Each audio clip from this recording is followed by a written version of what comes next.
Cuán firme cimiento se ha dado a la fe de Dios en su eterna palabra de amor. Con el propósito de compartir con usted las inmutables verdades de la palabra de Dios, presentamos A través de la Biblia, un estudio detallado y sistemático de toda la Biblia que le ayudará a conocer lo que Dios ha revelado para nuestro provecho espiritual. Estos estudios bíblicos fueron diseñados y elaborados por el Dr. J. Vernon McGee, versado maestro de la Biblia, quien dedicó la mayor parte de su vida a la enseñanza clara y sencilla de la palabra de Dios. Acompáñenos, pues, mientras avanzamos en nuestro recorrido a través de la Biblia. Cuán firme cimiento la palabra de Dios. Es un gozo estar nuevamente con usted, amigo oyente, para traerle otro estudio de la serie A través de la Biblia. Continuamos hoy, amigo oyente, el viaje que estamos llevando a cabo por el Evangelio según San Lucas. En nuestro programa anterior hicimos algunas observaciones generales con respecto al capítulo 4 de este Evangelio, y al finalizar tocamos brevemente en los primeros 2 versículos de este capítulo. Así es que vamos a comenzar hoy leyendo una vez más los primeros 2 versículos de este capítulo 4, donde encontramos la tentación de Jesús. Leamos pues los versículos 1 y 2. Jesús, lleno del Espíritu Santo, volvió del Jordán y fue llevado por el Espíritu al desierto por 40 días, y era tentado por el diablo. Y no comió nada en aquellos días, pasados los cuales tuvo hambre. Tenemos aquí delante de nosotros el episodio que narra la tentación del Señor Jesús. Los evangelios sinópticos, o sea, Mateo, Marcos y Lucas, todos mencionan esta tentación. Juan no presenta este incidente porque él presenta al Señor Jesús como el Hijo de Dios y pone el mayor énfasis sobre su deidad. Los evangelios sinópticos, en cambio, ponen el énfasis en la humanidad del Señor Jesús. Él fue tentado como hombre, pero como Dios no puede ser tentado. Es que aquí en el Evangelio de Lucas, Jesucristo es presentado como el Hijo del Hombre. En el versículo 38 del capítulo anterior notamos que dice, Hijo de Enos, Hijo de Set, Hijo de Adán, Hijo de Dios. Esta es la genealogía de María que traza la línea de Cristo hasta Adán. Como hijo de Adán, Jesús establece su parentesco al comienzo mismo de la raza de la que todos somos miembros. Fue un ser humano que fue tentado en todo según nuestra semejanza, pero sin caer en pecado alguno. Hay una obscuridad espantosa en torno a la tentación de nuestro Señor que constituye un enigma aterrador. Debemos confesar que no lo podemos explicar, pero llegaremos al mismo borde y hasta el margen de su tentación, y esperamos que así podamos aprender algo. Es obvio que había fuerzas invisibles y ocultas de la maldad en su derredor, y que Él estuvo rodeado de los poderes de las tinieblas y de la destrucción. Jesús luchó contra los problemas fundamentales del género humano, contra aquello que es mundano, y así ganó una victoria para toda la humanidad. Ganó la victoria para usted y para mí, amigo oyente. Hay algunas consideraciones preliminares que debemos tener en cuenta al considerar la tentación de nuestro Señor. Dice el verso 1 que Jesús fue lleno del Espíritu Santo. Como hombre, el Hijo de Dios necesitaba ser lleno del Espíritu para poder hacerle frente a la tentación. Y amigo oyente, yo no puedo hacerle frente a las tentaciones de este mundo. No les puedo hacer frente por mis propias fuerzas. El apóstol Pablo, en su carta a los Romanos, capítulo 7, versículo 21, nos dice, Así que, queriendo yo hacer el bien, hallo esta ley, que el mal está en mí. ¿No ha notado usted que esto es verdad en usted mismo? En Romanos 8:3, Pablo continúa diciendo, Porque lo que era imposible para la ley, por cuanto era débil por la carne, Dios, enviando a su Hijo en semejanza de carne de pecado, y a causa del pecado, condenó al pecado en la carne. La carne es débil y no la ley. Ahora el versículo 4 de este mismo capítulo 8 de Romanos dice, para que la justicia de la ley se cumpliese en nosotros, que no andamos conforme a la carne, sino conforme al Espíritu.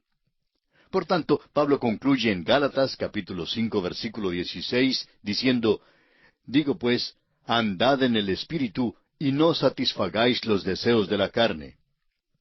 Ahora en Deuteronomio 8:2, Dios les dijo a los israelitas, y te acordarás de todo el camino por donde te ha traído Jehová tu Dios estos 40 años en el desierto, para afligirte, para probarte, para saber lo que había en tu corazón, si habías de guardar o no sus mandamientos.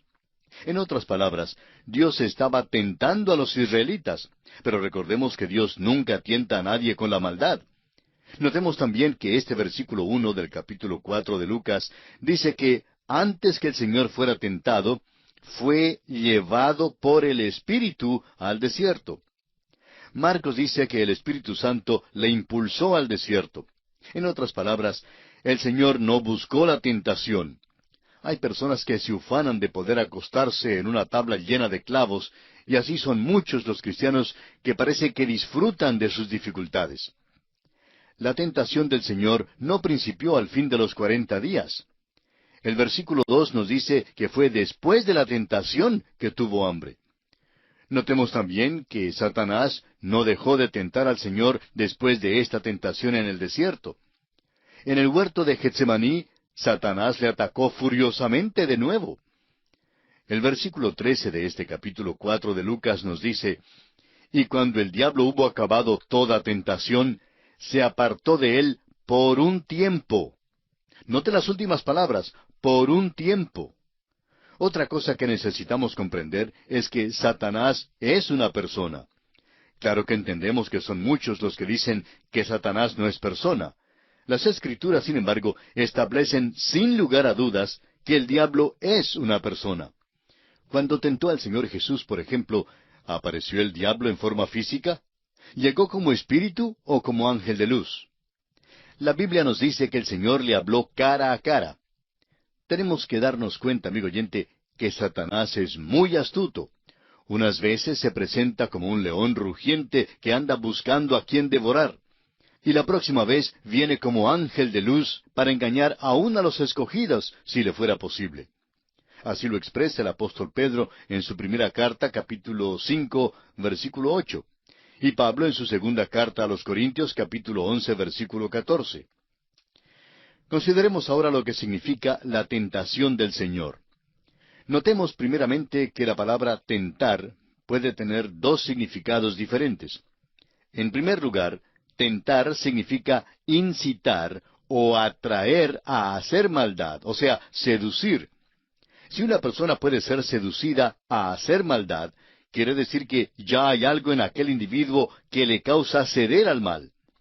No sería una tentación a menos que hubiese algo dentro de la persona que fuese capaz de caer. Y eso ciertamente no fue el caso en cuanto al Señor Jesucristo. Como leemos en Juan 14:30, Él pudo decir, no hablaré ya mucho con vosotros, porque viene el príncipe de este mundo, y él nada tiene en mí. Yo no sé cuál será la situación suya, amigo oyente, pero cada vez que Satanás viene para tentarme, siempre encuentra algo en mí que él sabe muy bien que ya está predispuesto a caer en su red. Nuestro Señor, en cambio, era santo, inocente, sin mancha y apartado de los pecadores, como dice Hebreos 7:26. Bueno, notemos ahora una segunda acepción de esta palabra tentar. En la traducción conocida como la Biblia de Jerusalén, leemos en Génesis 22:1 que Dios tentó a Abraham, o sea que Dios probó a Abraham. Dios también probó a Israel por 40 años en el desierto. Volviendo ahora al caso de Jesucristo, surge aquí una pregunta. ¿Pudo haber caído el Señor Jesucristo? Escuche la respuesta. La respuesta es un enfático no. Cristo nunca pudo haber caído. Entonces, quizá usted se esté preguntando si esta era una tentación legítima. Amigo oyente, esta era una prueba. Todas las cosas nuevas se prueban. Por ejemplo, los neumáticos y los automóviles se prueban antes de ser vendidos al público. Siempre en la televisión los fabricantes nos enseñan el nuevo modelo de un automóvil y lo manejan como si fuera por el mismo purgatorio para demostrar la cantidad de castigo que aquel carro puede resistir. Todo es probado, y si algo se descompone en estas pruebas, sería bastante desconcertante para los fabricantes. El Señor Jesucristo, amigo oyente, no pudo haber caído. Entonces, ¿era esta una tentación legítima? Sí, lo fue. Y permítame ilustrar este hecho con una historia sencilla. El autor de estos estudios bíblicos, el Dr. J. Vernon McGee, contaba lo siguiente. Decía él, cuando yo era muchacho en Texas, vivíamos cerca del río Brazos. En el verano no corría suficiente agua y por eso el río se secaba. En el invierno, sin embargo, había un caudal capaz de mantener a flote a un acorazado en el mismo río. Un año sufrimos una inundación y se llevó el puente del ferrocarril que cruzaba el río. Los obreros de la compañía del ferrocarril vinieron inmediatamente para construir un nuevo puente. Cuando se terminó su construcción, pusieron 2 locomotoras en el puente y comenzaron a hacer sonar los silbatos. Nunca habíamos oído sonar a la vez 2 silbatos de locomotora, y por eso todo el mundo corrió hasta el puente. Un tipo valiente entre la multitud preguntó, ¿qué es lo que hacen? El ingeniero le contestó, estamos probando el puente. ¿Creen que se puede romper?, preguntó el joven. Claro que no se romperá, dijo el ingeniero con una expresión de desprecio. Entonces, si es que saben que no se romperá, ¿por qué pusieron esas 2 locomotoras sobre el puente?, preguntó el joven. Simplemente, dijo el ingeniero, para probar que el puente no se romperá. Hasta aquí el comentario del Dr. McGee. El propósito de la tentación del Señor, amigo oyente, fue para mostrarnos que tenemos un Salvador que es santo, inocente, sin mancha, apartado de todo pecado, y poderoso para salvar perpetuamente a los que por medio de Él se acercan a Dios, como consta en la carta a los Hebreos, capítulo 7, versículos 25 y 26. El Señor fue tentado en una manera que es imposible que nosotros seamos tentados. Cuando nosotros somos tentados, siempre hay algún punto donde estamos dispuestos a ceder. Cuando llegamos a ese punto, cedemos y entonces la presión se nos quita. Pero esta presión fue perenne sobre el Señor. Al analizar este pasaje, notamos que su tentación fue triple y que actuó en 3 esferas de su vida: en la esfera física, en la esfera psicológica y en la esfera espiritual. El Señor fue tentado primero en la esfera física, como leemos en el versículo 3 del capítulo 4 de Lucas. Entonces el diablo le dijo, si eres hijo de Dios, di a esta piedra que se convierta en pan. El diablo no le pidió al Señor que cometiera algún crimen. El pan es el sostén de la vida y una verdadera necesidad. Más adelante veremos que el Señor le dio de comer a una multitud de 5,000 personas, y después a 4,000 personas en otra ocasión. Eva miró el árbol plantado en medio del huerto de Edén y vio que su fruto era bueno para comer y comió de él. Ahora, ¿qué fue lo que hizo ella que era malo? Un hombre necesita vivir, como usted bien sabe, y para poder vivir tiene que comer. Esa es la filosofía de muchos hoy en día.